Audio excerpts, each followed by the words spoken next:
dalam berorganisasi. Satu, mahasiswa diharapkan dapat menjelaskan terkait karakteristik pemimpin. Kemudian yang kedua, kekuasaan posisi. Nah, kekuasaan posisi ini nanti ada kekuasaan sah, ada kekuasaan penghargaan, ada kekuasaan ahli, ada kekuasaan pengacu. Kemudian yang ketiga ada perilaku pemimpin. Ini nanti ada perilaku pemimpin yang sportif, direktif, dan juga partisipatif. Kemudian yang keempat, mahasiswa diharapkan dapat menjelaskan dan memahami terkait kontingensi situasional. Jadi situasi alur dan perilaku-perilaku yang disukai oleh bawahan atau karyawan.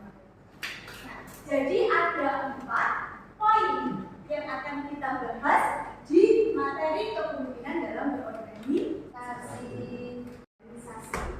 Nah, definisi kepemimpinan adalah kemampuan mempengaruhi orang-orang untuk mencapai tujuan organisasi.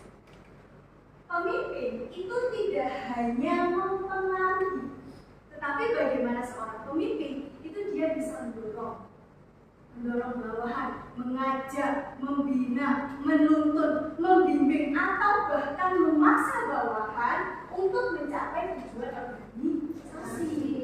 Makanya nomor 1 bagi seorang pemimpin itu adalah karakter.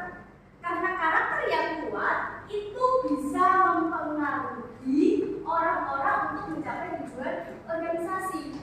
Pemimpin dengan karakter yang kuat itu dia dihormati, dihargai, punya integritas, bertanggung jawab, mementingkan kepentingan banyak orang di atas kepentingan pribadi.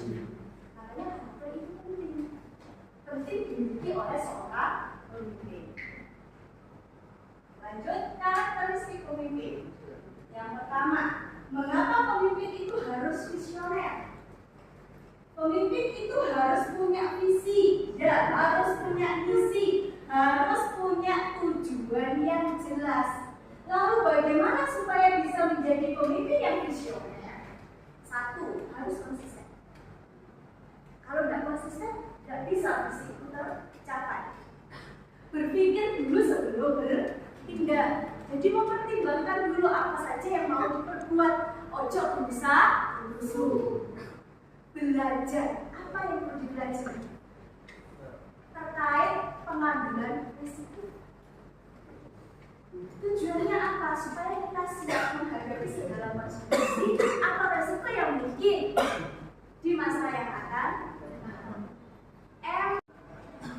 Untuk supaya tujuan organisasi itu tercapai, untuk membuat tim ini bisa mencapai tujuan organisasi, untuk membuat supaya orang ini bisa melakukan terobosan-terobosan baru, berinovasi, itu butuh gairah. Karena gairah inilah yang menciptakan apa?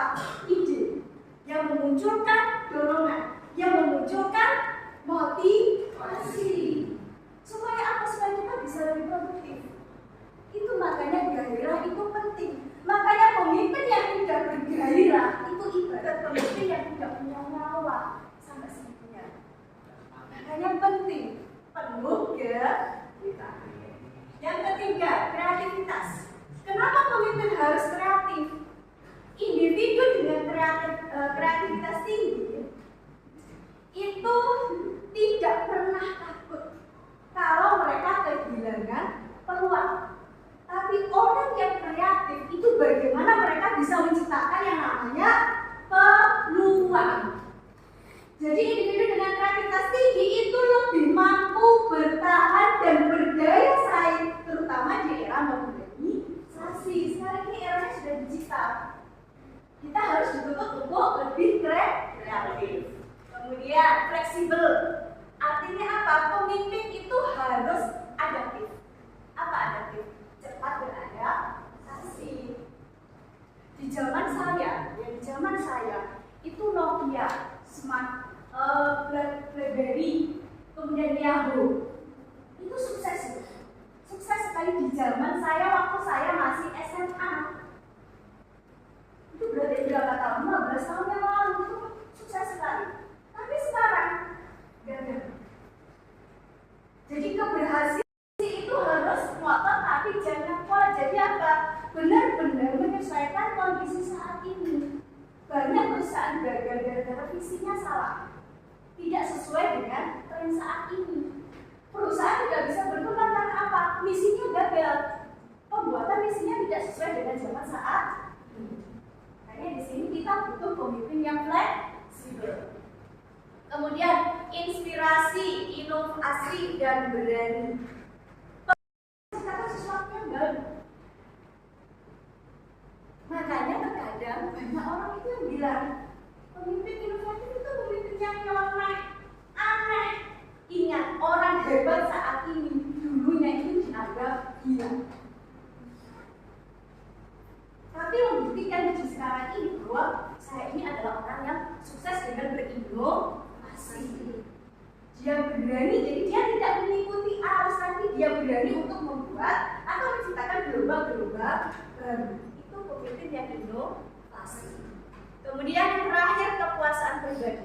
Jadi karakter itu benar-benar kuat. Itu apabila sudah berhasil di tahap kepuasaan pribadi. Artinya apa? Sudah berhasil menguasai dirinya sendiri. Dalam hal apa? Menurunkan ego. Biasanya egonya sing mundur. Nah, ini egonya sudah bisa diturunkan. Jadi tidak egois lagi. Sudah berhasil mengendalikan yang namanya emosi. Kemudian berhasil mengendalikan yang namanya hawa nafsu, keinginan. Isinya jelas. Ini kekuasaan pribadi. Dan ini yang harus dimiliki oleh seorang pemimpin.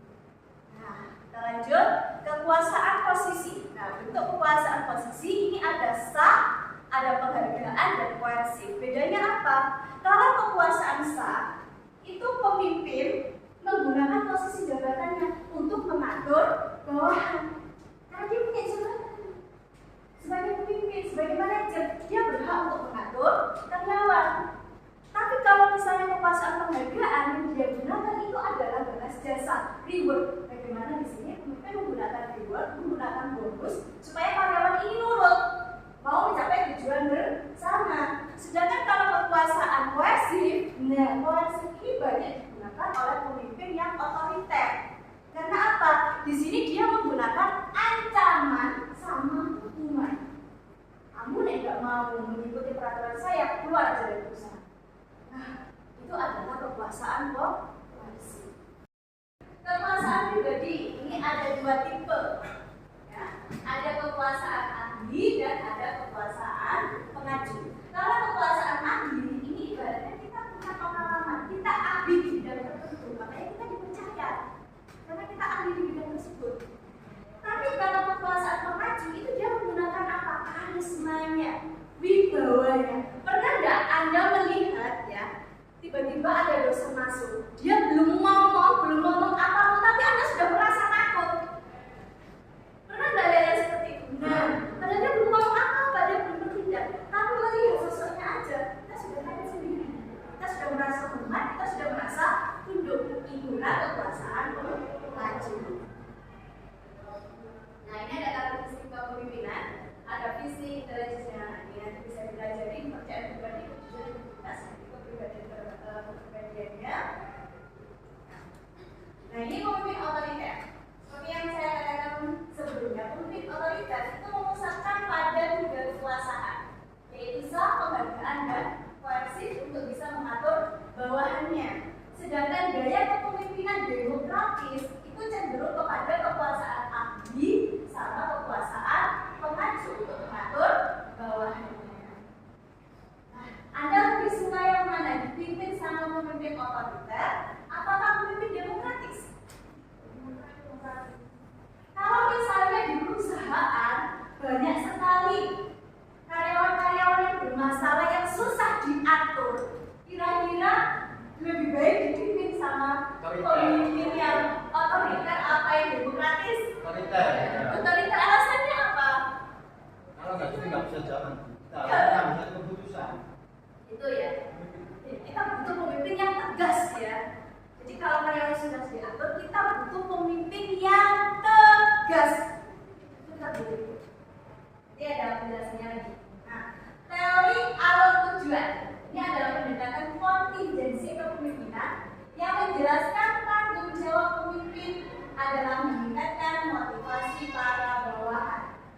dengan mengklarifikasi perilaku-perilaku yang dibutuhkan untuk menyelesaikan tugas dan mendapatkan penghargaan. Jadi bagaimana pemimpin ini memberikan motivasi, memberikan dukungan, memfasilitasi karyawannya supaya di sini tugasnya cepat selesai. Dia akan bisa mendapatkan penghargaan. Ini ada klasifikasi alurnya. Nah, ini menambah penghargaan. Ini pemimpin menunjukkan peningkatan usaha. Jadi pertama di sini ya, pemimpin mengklarifikasikan peran kerja pengikut. Jadi perannya apa? Setelah diikuti oleh pengikut, hasilnya bagaimana? Apakah menunjukkan ada usaha motivasi? Lalu nanti kita evaluasi hasil kerjanya seperti apa. Dan di sini harus ada penghargaan juga. Kira-kira penghargaan ini untuk hasil kerjanya bagaimana? Apakah menunjukkan peningkatan? Apakah menunjukkan penurunan? Perilaku pemimpin. Nah, ini ada kepemimpinan sportif. Ini melibatkan perilaku pemimpin yang menunjukkan perhatian. Jadi sportif itu menunjukkan perhatian, memberikan dukungan, memfasilitasi. Jadi nggak hanya perhatian aja, tapi juga difasilitasi loh. Kalau nggak difasilitasi, ini karyawannya nggak bisa jalan nih, nggak bisa berkembang, butuh fasilitasi seperti ini. Nah, ini adalah pemimpin sportif. Kemudian direktif. Ini seperti pemimpin yang mau berbagi informasi. Itu pemimpinan direktif. Jadi mau memberitahu para bawahan apa yang harus mereka kerjakan. Dan kalau ada informasi-informasi penting, terutama itu berkaitan dengan karyawan untuk peningkatan karir atau mungkin untuk peningkatan kinerja, itu di sini pemimpin mau berbagi informasi. Kemudian pemimpin transaksional. Pemimpin transaksional itu adalah pemimpin yang mengklarifikasi persyaratan-persyaratan peran dan tugas para bawahan, mengawali struktur, memberikan penghargaan dan menunjukkan perhatian terhadap bawahan. Jadi pemimpin yang sportif itu juga termasuk dalam pemimpin transaksional, bagian dari pemimpin transaksional. Dan pemimpin karismatik, pemimpin yang memiliki kemampuan untuk memotivasi para bawahan agar meningkatkan kinerja yang diharapkan. Karismatik. Pernah nggak Anda melihat pemimpin yang karismatik? Dari jauh udah kelihatan bawahnya, udah kelihatan gagahnya. Meskipun dia nggak siapa-siapa, tapi dari jauh dia di bawahnya terlihat dia gagah, jalannya tegap, sorot matanya tajam, tapi tidak untuk menakuti. Pernah lihat seperti itu? Pengen nggak menjadi pemimpin yang karismatik? Nah, ini biasanya banyak di cowok pemimpin karismatik. Karismatik artinya sederhana gimana? Hah? Bagaimana kalau pemimpin itu karismatik tapi kinerjanya nol? Makanya pembangunan karakter itu ya penting. Makanya dari awal saya tegaskan nomor satu bagi pemimpin itu adalah karakter. Ada yang mengatakan semua orang berpotensi menjadi seorang pemimpin. Saya tidak setuju. Oh belum. Karena apa? Tidak semua orang bisa menjadi seorang pemimpin. Karena menjadi seorang pemimpin itu membutuhkan karakter yang kuat dan tidak semua orang itu memiliki karakter yang tepat, yang sesuai. Makanya ada karakteristik dari seorang pemimpin tadi. Jadi ada berani, ada inovasi, ada kekuasaan diri. Dia pemimpinnya karismatik, tapi kinerjanya berarti kan ada yang besar di situ. Makanya tidak semua orang bisa menjadi seorang pemimpin. Kalau mau jadi seorang pemimpin, bangun karakter Anda. Karena karakter itu bukan dilahirkan. Oh dia karakternya seperti itu, ya maksudnya dari lahirnya bukan. Tapi karakter itu dibentuk. Oh dulunya dia egois. Oh tapi sekarang dia tidak egois. Karena mungkin pengalaman di masa lalu membuat dia berubah di masa sekarang. Makanya pembentukan karakter itu penting sekali. Pemimpin transformasional, pemimpin yang dibedakan dengan kemampuan khusus untuk mendatangkan inovasi dan perubahan. Jadi kalau kita butuh perubahan, sekarang eranya adalah modernisasi, ya. Transformasi teknologi digital. Banyak sekali usaha, ya perusahaan itu bangkrut karena apa? Transformasi teknologi digital. Salah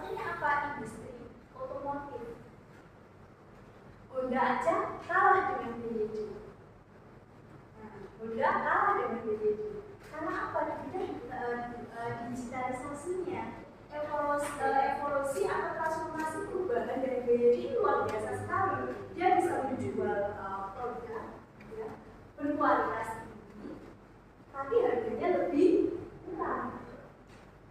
Sudah pernah melihat mobil BYD? Sudah. Nah, coba nanti di browsing-browsing. Kalau di Indonesia itu PHK tertinggi dan nilai tukar urutannya yang juga besar itu di industri tekstil. Kemarin yang PHK terbesar itu PT Sintex. Nah, karena apa? Karena ini eranya sudah berubah, visinya juga harus berubah supaya kita bisa mengikuti perubahan zaman. Makanya di sini kita butuh pemimpin transformasional apa untuk melakukan inovasi dan perubahan.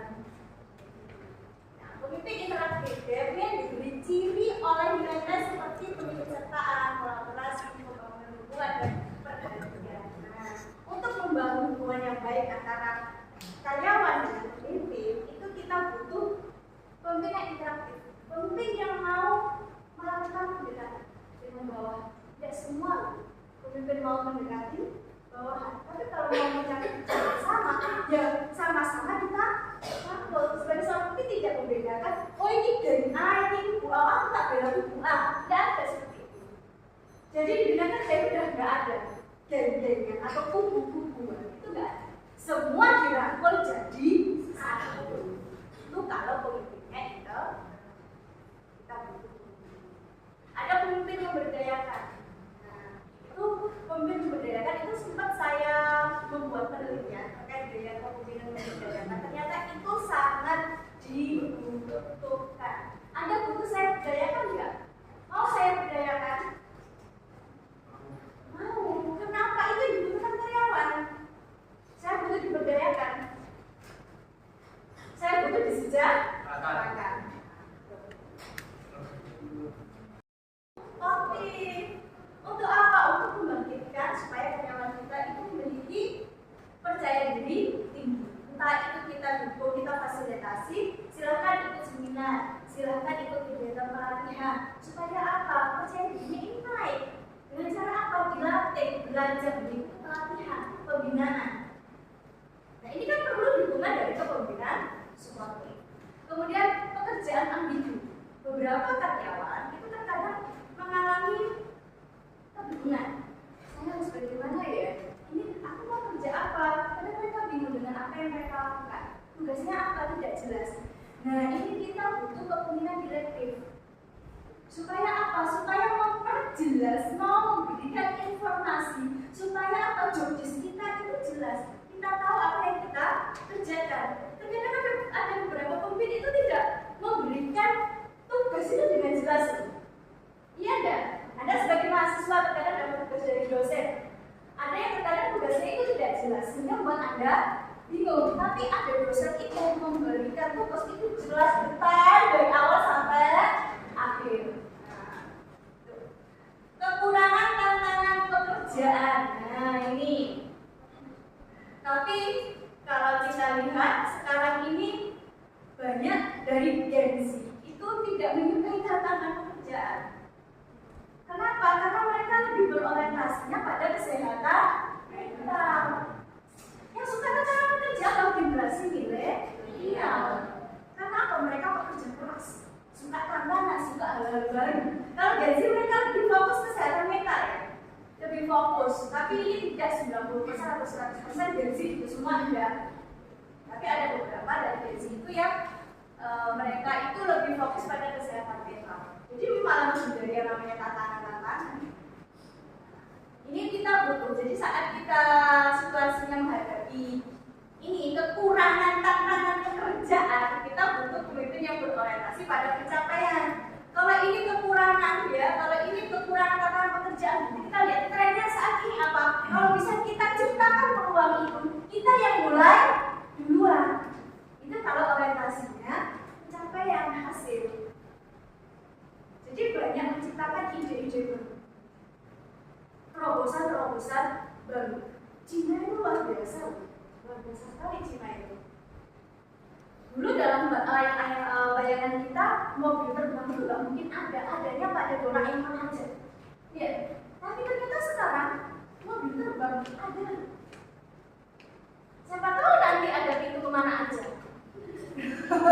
Lah itu gimana ya itu? Sekarang kayak kita lihat ini di belakang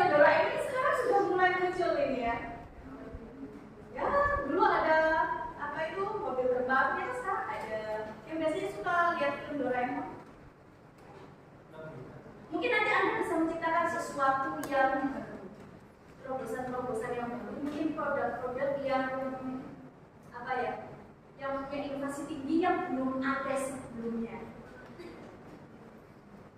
Bu, saya mau buat rokok gede pisang. Bu, saya mau membuat apa ya kira-kira yang baru apa? Misalnya ada apa? Kalau misalnya rokok gede pisang kan sudah ada. Yang sudah pernah saya jelaskan, mie yang dari pepaya. Mungkin Anda membuat mie dari apel, mie dari jeruk, mungkin mie dari buah naga. Nggak bisa jadi kalau mie aja bisa dari pepaya, berarti kan mie ini bisa dari buah-buah ya.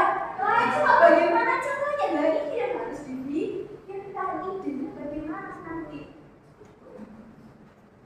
Penghargaan yang salah, penghargaan. Karena kita berikan penghargaan kepada orang lain itu juga salah. Nah kita butuh apa? Mungkin yang sportif, mengubah penghargaan, berani mengubah penghargaan ini sudah diberikan ternyata salah, berani mengambil, mengubah penghargaan itu.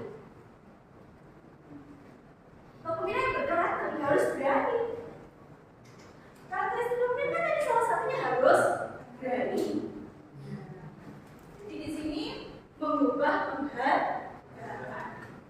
Lebih banyak usaha, kepuasan dan kinerja yang lebih baik. Kalau sampai salah, orang yang sudah kinerjanya bagus dari pagi sampai sore sampai malam, kemudian salah dalam bidang penghargaan, sebenarnya mana aku mau lembur. Dan jika itu kesalahan tidak mau lagi. Yang dikhawatirkan seperti itu. Jadi bagaimana supaya kita bisa mempertahankan karyawan yang loyal terhadap perusahaan, loyal terhadap organisasi. Nah ini ada variabel kepemimpinan berorientasi pada tugas ini. Nah ada pemimpin transaksional, ada pemimpin karismatik, ada pemimpin transformasional, ada pemimpin interaktif, ada juga pemimpin memberdayakan. Itu juga ada. Ini belum masuk di sini.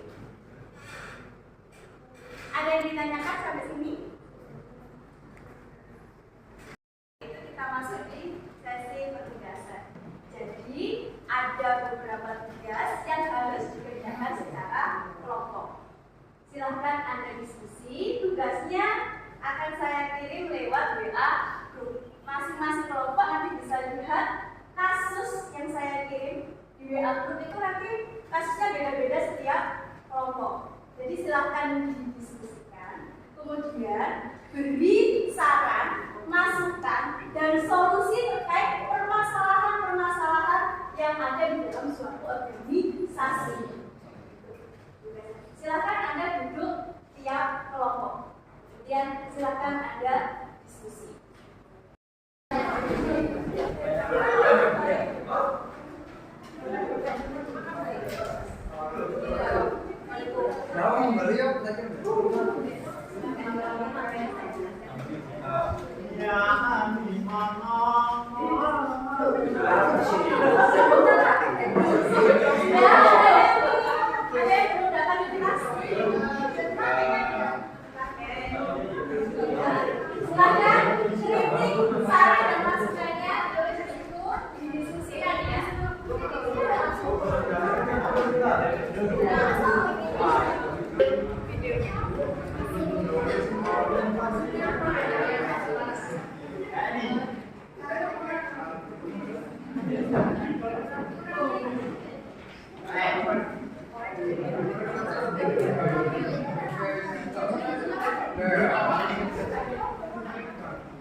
Sesuai dengan kasusnya.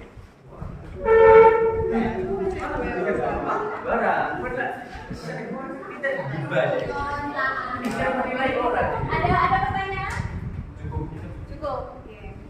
Silakan dikerjakan ya. Waktunya 15 menit.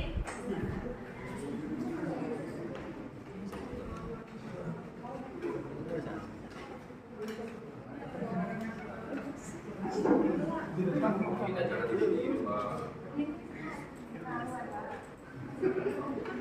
Oke,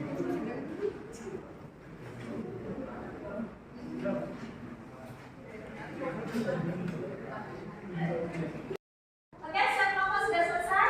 Oke, kelompok 5. Nanti saya juga pengen tahu jawaban dari kelompok 7 ya. Bagaimana untuk hasil diskusi dari kelompok 5?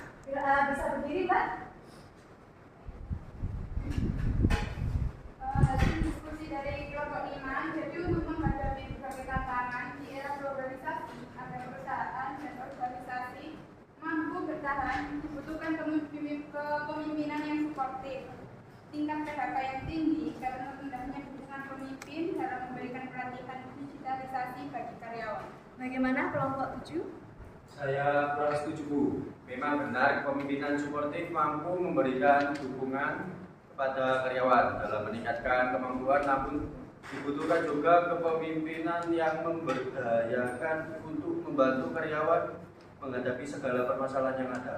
Oke, jadi kelompok 5 itu perilaku yang sesuai untuk menghadapi kasus itu adalah pemimpin yang suportif. Tapi dari kelompok 7 itu menyanggah bahwa tidak hanya dibutuhkan kepemimpinan suportif, tapi juga kepemimpinan yang memberdayakan. Jadi hasilnya apa?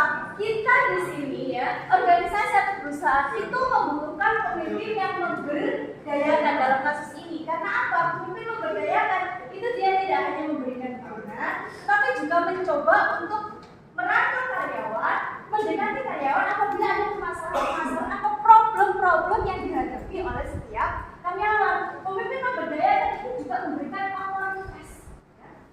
Juga memberikan apa? Kewajiban kepada karyawan.